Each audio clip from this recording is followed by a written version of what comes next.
Então, vou apresentá-la. A professora Carmela Gruni, ela é advogada trabalhista, ela é diretora-presidente do jornal Estado de Direito, possui graduação em Ciências Jurídicas e Sociais pela Pontifícia Universidade Católica do Rio Grande do Sul, é jornalista, eu também sou jornalista, radialista, mestre em Direito pela Universidade de Santa Cruz do Sul, integra como membro efetivo, titular, a nossa Academia Brasileira de Direito, na cadeira de número 5.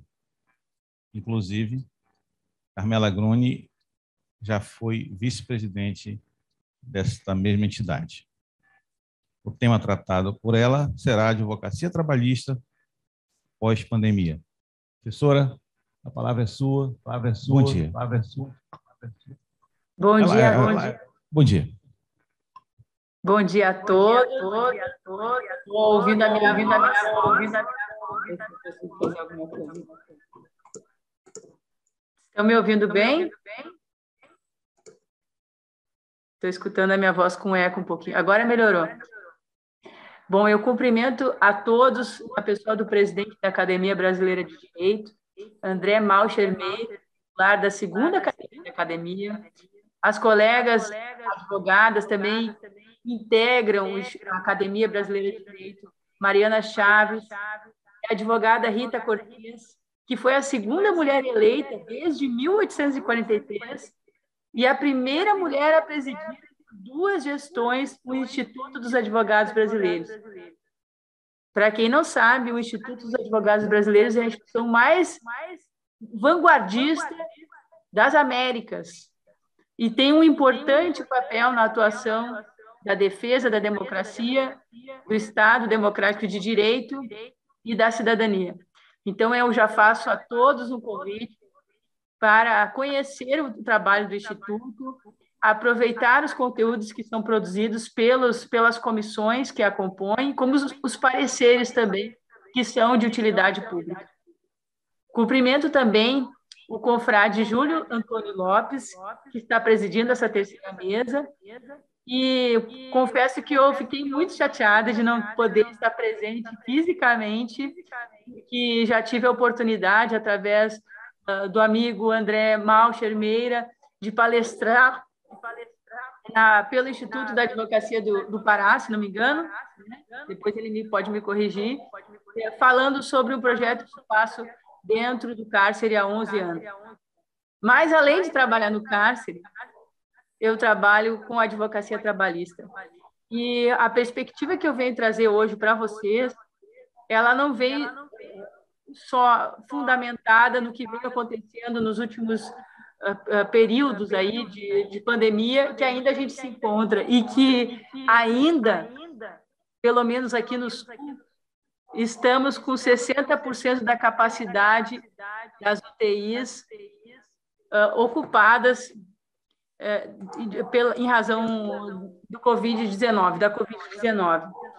Bom, o ramo da advocacia trabalhista ampara aquilo que nós temos de mais intrínseco da nossa cidadania laboral, que é a dignidade humana, onde todas as pessoas têm dentro de si potencialidades intelectuais e manuais para contribuir através do trabalho no progresso social, na erradicação da pobreza e na redução das desigualdades sociais dentro do Estado Democrático de Direito. Nesse sentido, o trabalho formal e digno é um dos meios pelos quais o povo brasileiro contribui para a efetivação dos objetivos fundamentais da Constituição Federal de 1988, estabelecidos no artigo 3º. E faço comentários a esses estudos, porque considero importante para contextualizarmos o campo de atribuição da advocacia trabalhista e o momento pelo qual as políticas governamentais interferem na forma que são levados as relações de trabalho. O primeiro inciso, quando fala em construir uma sociedade livre, justa e solidária, ele precisa ser colocado em prática de uma maneira integral, porque nós não conseguiremos alcançar esse objetivo não houver uma distribuição de renda a partir da inclusão pelo trabalho digno. O outro objetivo da garantia ao desenvolvimento nacional, ele necessita ser analisado numa característica de propiciar, numa perspectiva de propiciar condições para o desenvolvimento da nação. E isso passa pela autonomia do país, a começar pelas áreas estratégicas como fertilizantes utilizados na agricultura, necessários para a segurança alimentar da população, o combustível, o gás, que necessitam ser ofertados levando em consideração a capacidade de produção nacional a preços de custos em reais, e não em dólar, como vem sendo praticado. E o tema, ainda, de desenvolvimento nacional, coloca em questão que não podemos depender de outros países em áreas estratégicas para gerar subemprego. Vamos, através da tecnologia e da inovação, ofertar condições para o desenvolvimento de trabalhos com alto grau de qualificação. E atuar nesse sentido, como já os temas da energia e segurança alimentar serem de utilidades públicas, com a devida dimensão que eles possuem, porque eles influenciam no desenvolvimento econômico em cadeia. E falar em direito do trabalho é falar em economia, é falar em política, é falar nessas relações que são integradoras para os objetivos do cumprimento da Constituição Federal. O inciso terceiro, quando ele fala em erradicar a pobreza e a marginalização para reduzir as desigualdades sociais e econômicas, ele está totalmente vinculado à forma que a sociedade é ou não incluída nas políticas públicas do Estado. Nesse aspecto, podemos afirmar que não há inclusão sem acesso ao trabalho decente, pois o trabalho decente e digno é elemento estruturante de uma nação. Ao contrário do que muitos daqueles que pensam a favor da intervenção mínima regulatória do Estado, da dita liberdade de mercado nas relações contratuais, esclareço, não há garantia de direitos sem a fiscalização do Estado e da sociedade, a obrigatoriedade do cumprimento a condições legais e regulamentares de trabalho. Aqui cumpre esclarecer que os argumentos de que a assistência social que o Estado promove geraria dependência estatal não prospera, porque a finalidade da política pública é o desenvolvimento humano. Ninguém quer ser coadjuvante na história. Toda pessoa almeja sua autonomia, o seu protagonismo, e isso faz parte daquilo que buscamos enquanto cidadania plena, que é a capacidade de decidir e deliberar dentro dos assuntos de interesse de toda a sociedade. O inciso 4º, que aborda o combate e a discriminação ao preconceito, na perspectiva do que foi estabelecido pelo Constituinte originário em 88, deve propiciar as condições para que todos, todas e todes, como fala a presidente Rita Cortez, sem preconceitos de origem, raça, sexo, cor, idade, e quaisquer outras formas de discriminação possam exercer a sua cidadania laboral com dignidade. No entanto, ao contrário do que a Constituição Federal estabelece no artigo 3º como objetivos fundamentais, assistimos os efeitos nocivos da violenta e agressiva reforma trabalhista, como de medidas que sobrevieram em meio à pandemia, que ao invés de promover os objetivos acima referidos da Constituição, negaram direitos, reduzindo patamares mínimos sob o discurso de que o negociado prevalece sobre o legislado, que deve imperar a liberdade contratual, quando não devemos desprezar as evidências históricas de que os trabalhadores não dispõem dos mesmos poderes que as empresas, que o capital, especialmente o econômico, porque essas impõem as suas vontades, dispõem da sua força de trabalho, as pessoas dispõem da sua força de trabalho, enquanto essas dispõem do capital. Então, se não for pela mobilização coletiva pelos sindicatos, a voz desses trabalhadores e das trabalhadoras vão ecoar numa dimensão muito menor que a potência coletiva pode chegar. E esse é um aspecto muito grave, porque quando nós fragilizamos uma forma de organização dentro da participação democrática, nós inviabilizamos o direito de ser ouvidos, de ser escutados e de enxergarmos as políticas públicas refletirem nas necessidades do que a sociedade brasileira necessita. A escravidão, que deveria estar no passado, segue ocorrendo de forma análoga em meio à pandemia.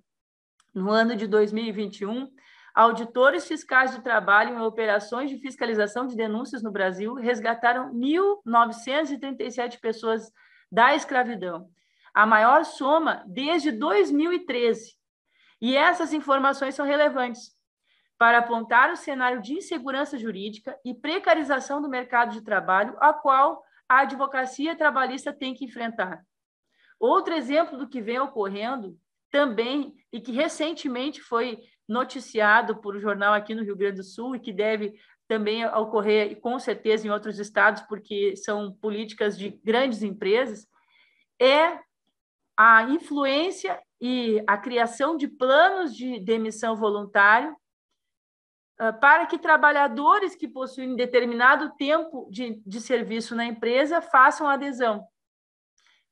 Ao contrário do que é noticiado pelos jornais, em que eles dizem que é uma ótima alternativa, em que as pessoas estão aderindo muito aos planos de cargos e aos planos de demissão voluntária e até aos planos de cargos e salários para que possam ter mobilidade, não é verdade, né? As pessoas elas estão aderindo a esses planos de demissão, aquelas que já possuem uma idade mais avançada, próximo dos 60 com 60 anos, né, o próximo a isso, elas são pressionadas pelo medo dos destinos que vão acontecer pela insegurança jurídica que se encontra o país.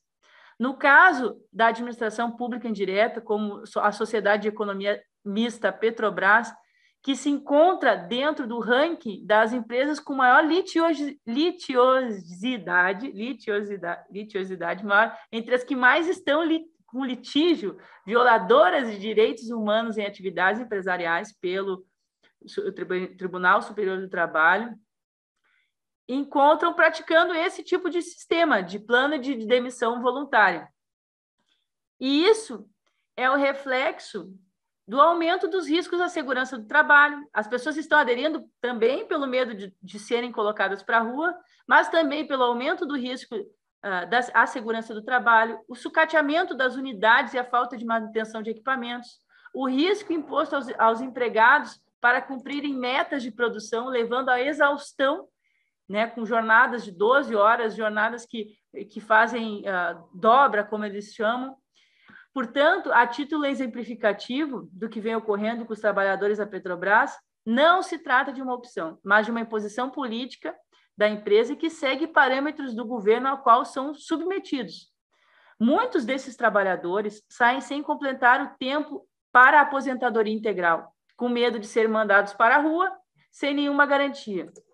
Um exemplo que eu dou de um empregado, desse medo que acontece nas grandes empresas em relação aos empregados, é que é um trabalhador que, com mais de 60 anos, que se encontrava em pré-condição de aposentadoria, ou seja, que ele tinha todos os requisitos para se aposentar, mas ainda, por uma questão econômica, pelas condições de perda de remuneração em razão das parcelas que são relacionadas à condição de trabalho e às garantias que são dadas por acordos coletivos aos empregados ativos, queria permanecer trabalhando. No entanto, a empresa dispensou ele, no argumento da dispensa imotivada, sendo que nós temos súmula a respeito da garantia ao emprego, ao empregado, em condição de pré-aposentadoria. Nesse período, ele não poderia ter sido dispensado, porque ele perdeu garantias que estão previstas na oferta do plano de cargos e salários. E, mesmo assim, ele teria direito de ter ofertado uma condição de trabalho para que ele fosse para outro setor, por exemplo. E isso, vocês imaginem, com uma pessoa com mais de 30 anos de serviço. O que aconteceu depois dessa dispensa? Que violou o acordo coletivo, inclusive, que tinha garantia de que se houvesse a dispensa, a abertura de uma comissão para a dispensa do empregado, a qual seria ofertado o direito de defesa a esse trabalhador, ou seja, de ele estar acompanhado de uma advogada, de um advogado, para que se pronunciasse sobre a criação da comissão. Além disso, esse trabalhador estava submetido a um código de ética e guia de conduta do sistema Petrobras. Esse trabalhador, ele tinha dentro desses regulamentos a garantia de não discriminação pela idade. Ele tinha a garantia de que não teria prejuízos quanto ao processo de dispensa e seriam ofertadas condições menos gravosas à dispensa para que esse empregado tivesse condições e direitos aos quais foram estabelecidos quando da admissão. Pois bem, o que nós temos vendo nesses agravamentos que vem ocorrendo pelo incentivo a plano de demissão, a intervenção por termos de rescisão, é que no período da pandemia isso ainda se agravou ainda mais, porque o sindicato ele não pôde atuar de uma maneira presente para que essas pessoas pudessem questionar os procedimentos que estavam ocorrendo e saber ter orientações capazes de gerar um outro resultado, né? Então, essas pessoas que passam por esse tipo de situação estão tendo a sua dignidade completamente ofendida. Esse trabalhador, concluindo esse exemplo do trabalhador, ele tinha aposentadoria, ele pagava uma contribuição para ter, além da aposentadoria do INSS, ter a aposentadoria pela previdência privada que ele complementava.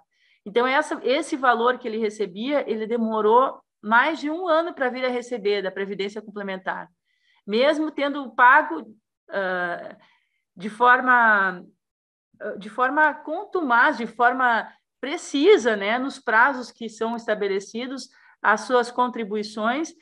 Quando ele se viu dispensado, ele não teve essa mesma garantia. Como ainda não há o direito ao plano de assistência ao qual ele contribuiu por mais de 30 anos. Então, vocês imaginem uma pessoa saindo de um patamar remuneratório como um trabalhador que tinha uma outra condição, ser colocado, dispensado do dia para a noite com mais de 60 anos, sem direito a um plano de saúde. Nós sabemos que as políticas atuais de governo, elas não valorizam o SUS. E o Sistema Único de Saúde foi o que manteve toda a saúde da população para que os danos não fossem mais graves do que as 600 mil mortes que nós tivemos, especialmente de pessoas que estavam expostas, colocando a sua vida em risco e vieram a óbito porque foram trabalhar, não puderam ficar em casa. Então, são questões graves que nós precisamos refletir.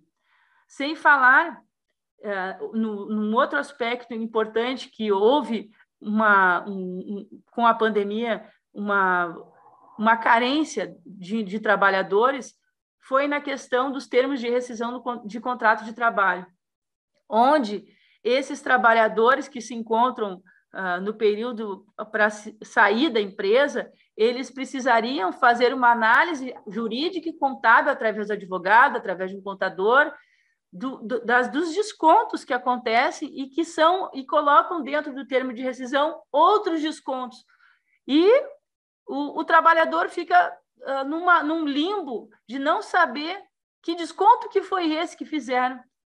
E a empresa, para forçar, e numa falsa expectativa, as empresas, porque são grandes grupos econômicos que fazem isso, criam os chamados call centers para fazer a ligação ao trabalhador e ligar para tentar conseguir a quitação total via telefone ou por uma videoconferência. Como é que eles fazem isso? Oi, seu fulano, tudo bem? Não, eu queria agendar a sua homologação da rescisão. Podemos agendar para hoje ou para amanhã? Tá, podemos, agendou para hoje. E o que acontece? Bom, o senhor viu que teve um desconto? Dele perguntar, mas eu não sei o que é isso, isso e isso. Daí ela vai lá, a pessoa explica, não, foi isso aí, foi a falta, foi tantas faltas que aconteceram. Daí ele diz, bom, mas essas faltas não ocorreram porque eu substituí um trabalhador. mas mesmo assim ela mantém o argumento. Então, ela não há, ele questionando, ela consegue convencer que aquilo eram faltas antigas, e ele pensando que estaria correto, disse, não, então tá, isso, vamos, ok, então, essa justificativa. Bom, o senhor não entregou os recibos de auxílio educacional que o senhor teria prazo para entregar, né, dos seus filhos, porque às vezes as empresas dão auxílio educacional reembolsando valores que são investidos na educação da familiar, né? E no caso, essa pessoa, né, esse trabalhador, ele dá os documentos, só que a empresa diz que ele não deu, e daí com isso faz um desconto de 20, 30 mil reais. E a justificativa que se faz é que teria que ser dado em X data, por exemplo. E ele, se ele não está bem instruído, ele vai dizer, bom, realmente eu não entreguei em tal data, então tudo bem, então eu vou aceitar. E sem ele ter uma orientação de um advogado que entenda essa problemática, um advogado trabalhista, ele vai assinar um documento sem fazer as ressalvas que são devidas, prejudicando o acesso à justiça do trabalho. Outra situação que ocorre é a negação do direito ao trabalho estando contratado com carteira assinada. Parece estranho, mas ocorre. Deixar um empregado sozinho numa sala, ou, como eles dizem, numa baia, num ambiente dentro de uma sala, sem dar serviço por meses. E isso é uma forma de violar a dignidade quando o nada não permite exercer suas atividades intelectuais às quais dispõe. Digo isso com conhecimento de causa, por ver em mais de uma situação pessoas serem, como dizem, congeladas como forma de castigo por reivindicar direitos ou denunciar abusos. É a chamada política de perseguição aos empregados que questionam seus direitos no judiciário, colocando-os em repartições isoladas sem conceder trabalho. A advocacia trabalhista, portanto, atua nessas relações empregatícias, que são estabelecidas por meio do trabalho e que podem gerar consequências na esfera jurídica e administrativa, seja pela influência positiva ou negativa na dignidade da pessoa humana, como nas finalidades empresariais às quais foram vinculadas. Aquele sonho de se sentir realizado pelo trabalho me parece distante da maioria da população brasileira, porque as pessoas tiveram que renunciar aos seus sonhos, ao seu sono, para poder trabalhar, e trabalhar ganhando pouco, recebendo salário sem nenhum reajuste inflacionário, aceitando qualquer negócio para conseguir se manter em meio à pandemia.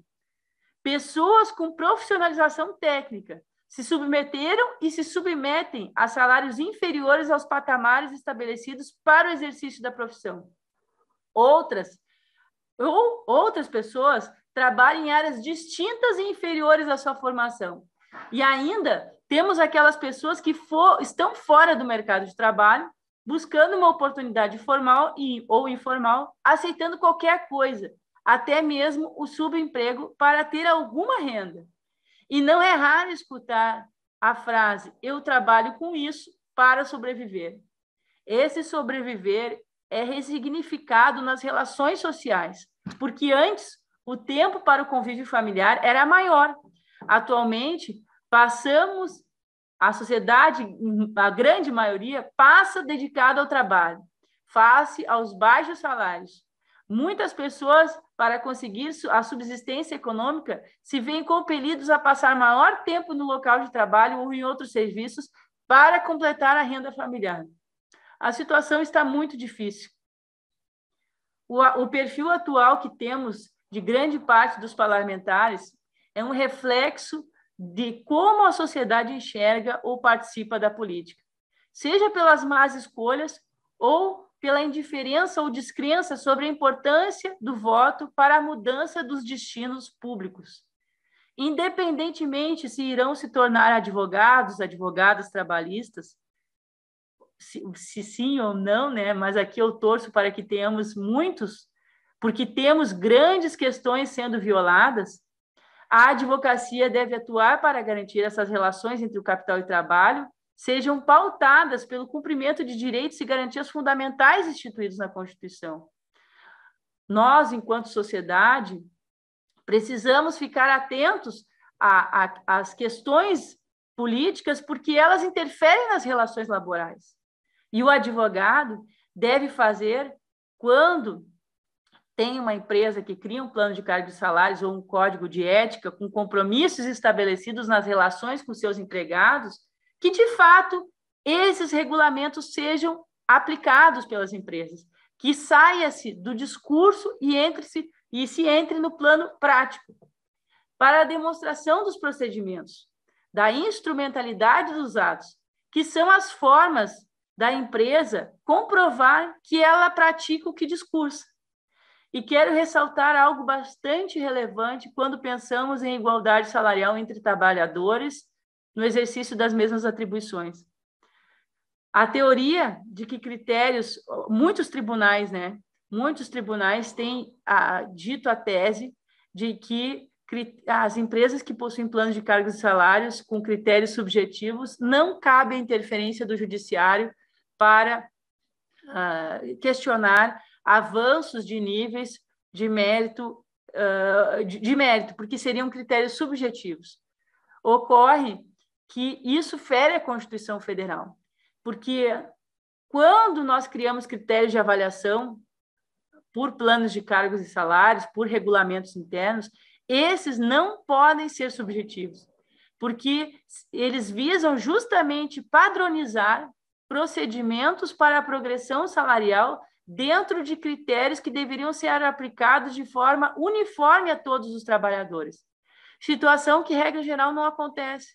Por isso, nós temos que argumentar, desde a legislação, desde todo o arcabouço internacional que nós temos sobre o direito à igualdade salarial, ao cumprimento da Agenda 2030 pelo Estado, porque as empresas têm se utilizado desse argumento para justificar o preterimento de um empregado ao avanço de nível para que ele atingisse o topo da carreira salarial.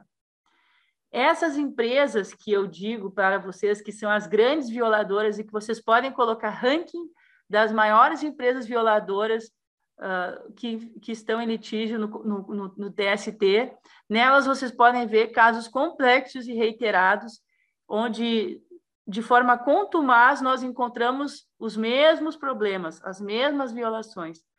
E o que é pior, e o que fica o recado, né, para os futuros advogados e advogadas trabalhistas, as empresas elas têm o dever de garantir o acesso à informação de dados que sejam de interesse do trabalhador.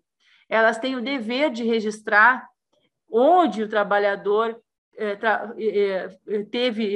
onde é que ele trabalhava. Tem o direito, o empregado tem o direito de ter esses registros constados na sua ficha de registro de empregado, como tem o direito de saber que tipo de avanço de nível ele recebeu.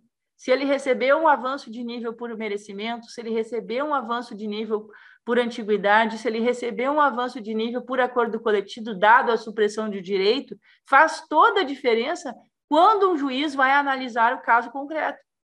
Porque se não há essas informações, e isso vem sendo praticado de forma a prejudicar a demonstração do direito pelo trabalhador,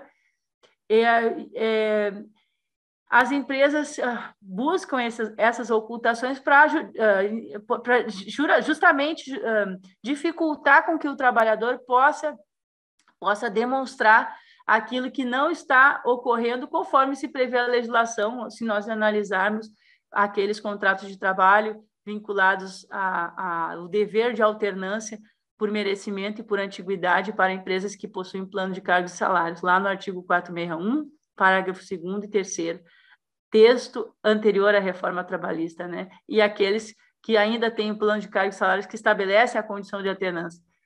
As situações são graves. Esses registros, portanto, que dificultam, tornam cada vez mais necessário que os trabalhadores sejam orientados por sindicatos, por advogados, de como fazer guardas de seus documentos durante o período em que tem o contrato de trabalho em atividade, e está ativo esse contrato de trabalho. Porque depois que sai, geralmente a empresa, dentro do processo da reclamação trabalhista, mesmo que os advogados de trabalhadores peçam esses documentos, não fornecem. E, infelizmente, aquele artigo que temos na CLT, o 818, inciso 2, que diz que cabe à empresa apresentar o fato impeditivo, modificativo e extintivo do direito do trabalhador, não é praticado, que é o do ônus da prova.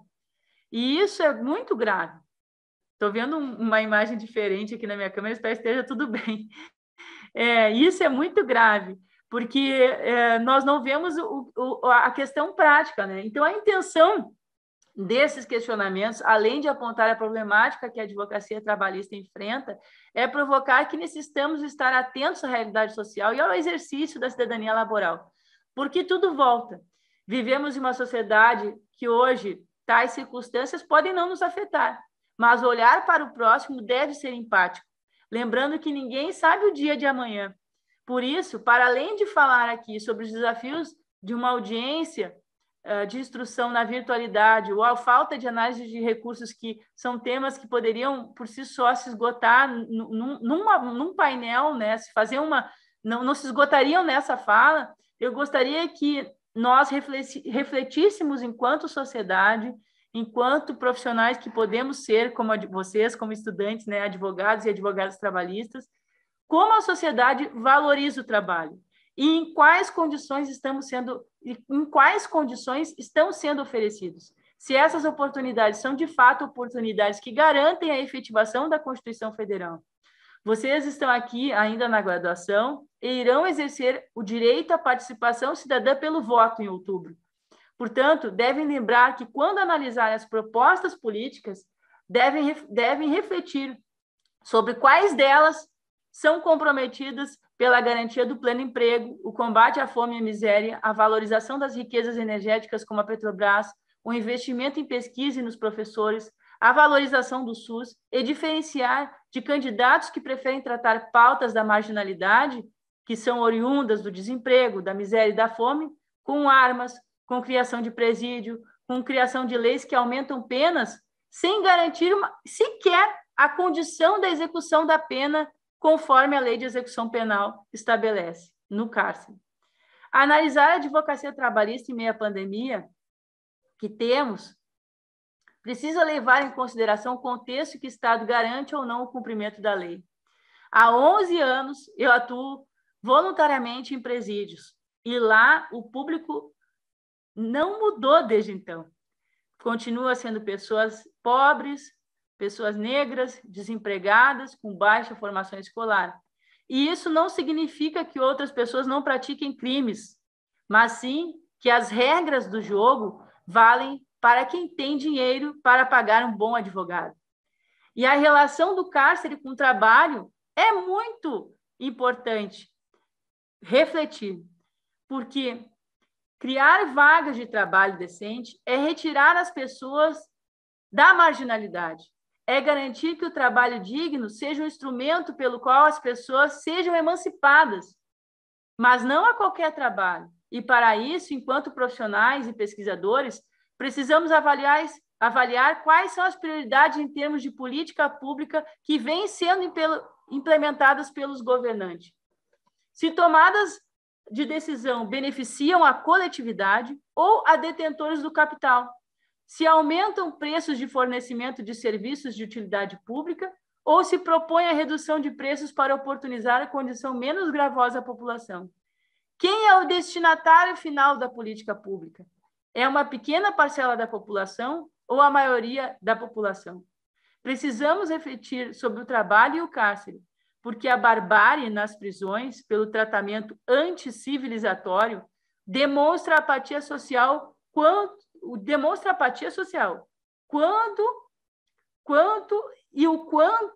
nós deveríamos nos preocupar.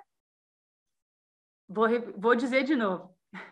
Precisamos refletir sobre o trabalho e o cárcere, porque a barbárie nas prisões, pelo tratamento anticivilizatório, demonstra uma apatia social. E o quanto não há preocupação com as pessoas que estão presas.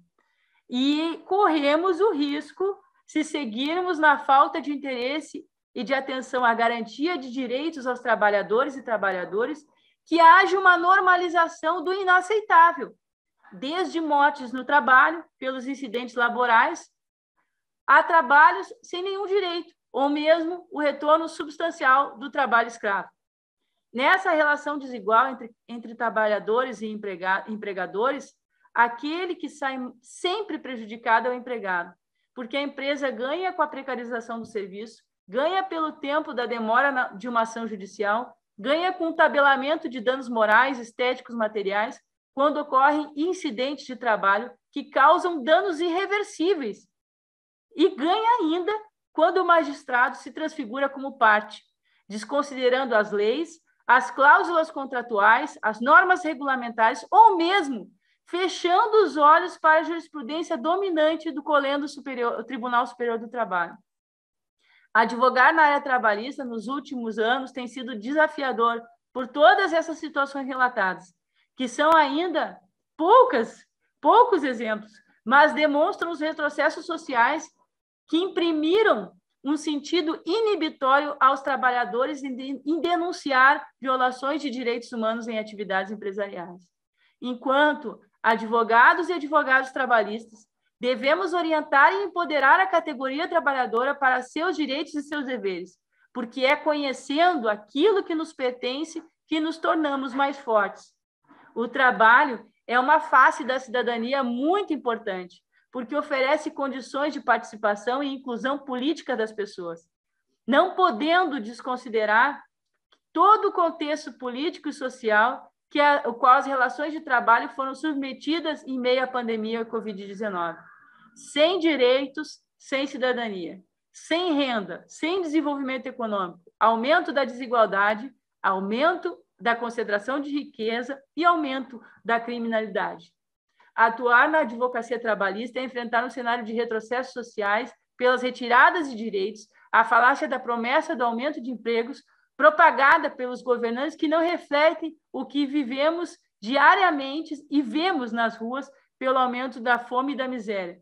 Para que tenhamos um exercício da cidadania laboral com dignidade, necessitamos do empoderamento do trabalhador, com informação de seus direitos trabalhistas, para que tenham condições de se defender contra os abusos de poder, discutindo seu contrato de trabalho e, ao mesmo tempo, resguardando informações pessoais que são comprobatórias das violações de direitos humanos decorrentes da atividade empresarial.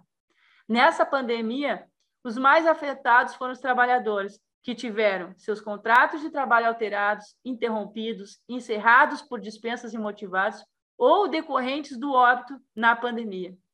Dentro desses grupos mais vulnerabilizados, afetados pela pandemia, estão as mulheres negras, que tiveram e que ainda têm que pegar ônibus, trem, metrôs lotados para ir ao trabalho, ou necessitam sair da sua casa porque não tiveram condições de ficar se protegendo. E o pior, aquelas que ficaram em casa e ainda sofreram violência doméstica. Conclamo a todos que almejam por um país mais inclusivo, garantidor de direitos trabalhistas, a refletir sobre o voto e a fazer bom uso dele em benefício coletivo, para que a atuação da advocacia seja diferente nos quadros constantes de intervenção por violação de direitos humanos em atividades empresariais. Muito obrigada.